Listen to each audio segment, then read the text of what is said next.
Alma, tingnan mo mga halaman ko. Take it in the house. Tingnan mo tong halaman ko. Ano yan? Malunggay. Ano na yan?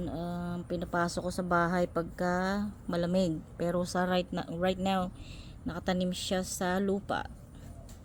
Tapos, itong kalamansi. Meron akong kalamansi dito. Dami ng bunga siya. Tapos, itong alokbate. Kumakain ka ba ng alokbate? Ayan, alokbate. Dami yan, dami. Kaya lang, siksika na sila dito. Maybe that's why nagyayelo.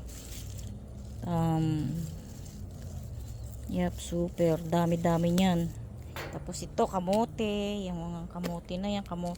Dahon ng kamote. Maybe, kailangan kong kumain ng dahon ng kamote.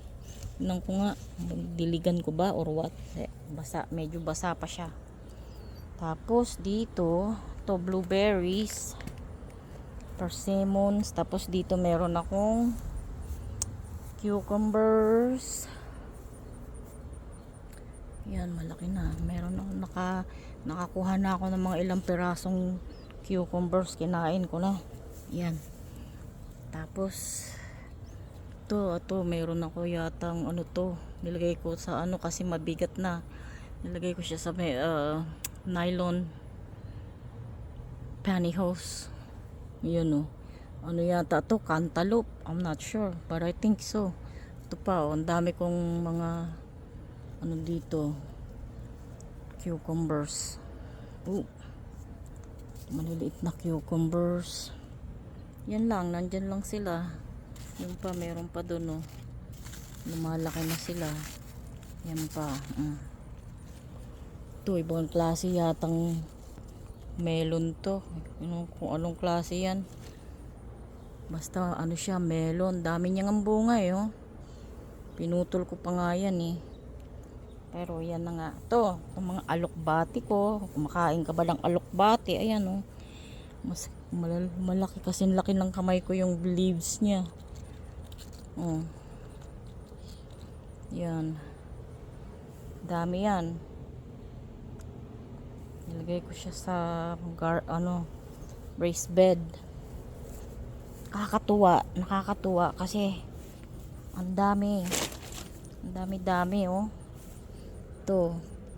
Dami siya Ang lalaki ng dahon. I don't know kung masarap yan, masarap. Dahil kumakain ako ng alokbate. Diba, alokbate parang saluyot, ganun. Yan sa katawan, maganda sa katawan yan.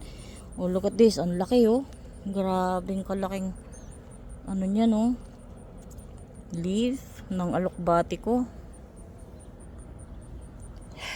Ayan. Sana napadalan kita ng buto para nakapagpalaki ka nito. Tsaka ito, another kind of alokbate.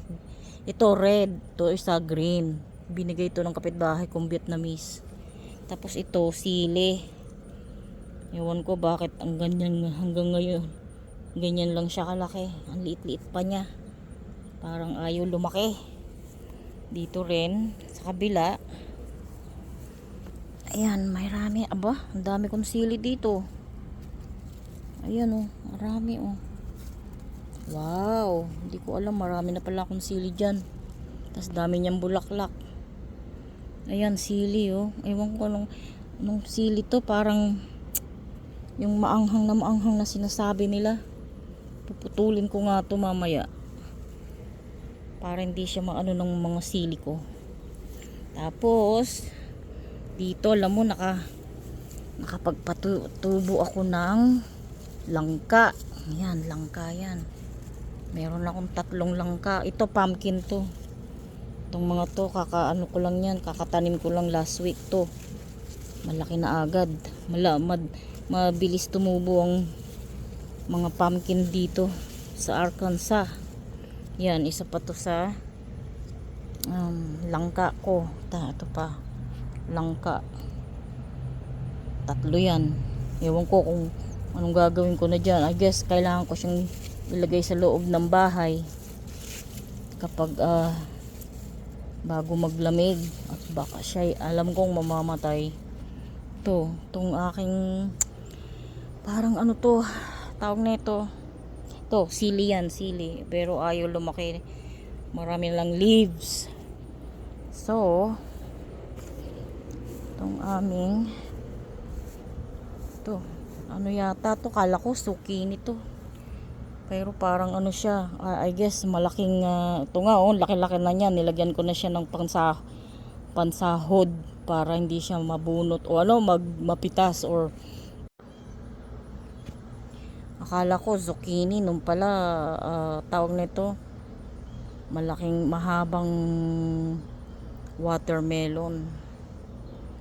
Yan. Ito sayote. Ang sayote kaya hindi wala siyang bulaklak. I guess ibang panahon niya. Ito nga oh, laki na niya oh. Lalaki pa ng mga ano niya oh.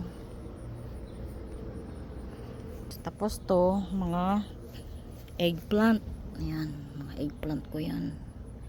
Ito papaya.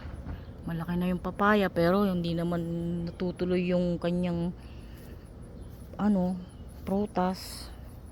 Ito pa. Mga eggplant yan. Tapos ito another malunggay. Ito mga eggplants din yan. Ito ano to tawag nito Indian ginger, parang something ginger, but Indian ginger, I'm not really sure kung ano yan. Tapos to meron akong persimmons na marami nang nalaglag na ano na bunga. Ewan ko kung bakit nagkandalaglag. Karaming dami-dami niyang bunga noon. Nagkandalaglag. I don't know. Parang hindi siya hiyang dito sa lupa na to. Baka lagi kong dinidiligan or maybe not enough dilig. Tapos dito meron akong grapes. Naubos na nga eh. Oh, ubos na ng ano. May pumupunta. Meron ditong raccoon na kumakain ng aming mga grapes. Tapos to kalamansi din to. Ewan ko ano nangyayari dito sa kalamansi na to, pero nilagyan ko siya ng fertilizer. So ngayon nagkakaroon na siya ng bagong mga ano, sanga-sanga, which is good. Kasi kala ko mamamatay na yan. To lemon, ganyan, lavender, peppermint. Yeah. Nakita ko nga yung video mo eh. Marami ka ring halaman, kanya lang parang maliliit pa sila. Ayan, malaki na tong aking siguro 1 year old kaka ano ko lang nito, siguro 2 years old lang tong grapes na to. Malakmat ano rito, tumubo ang ano, ang mga halaman, mabilis.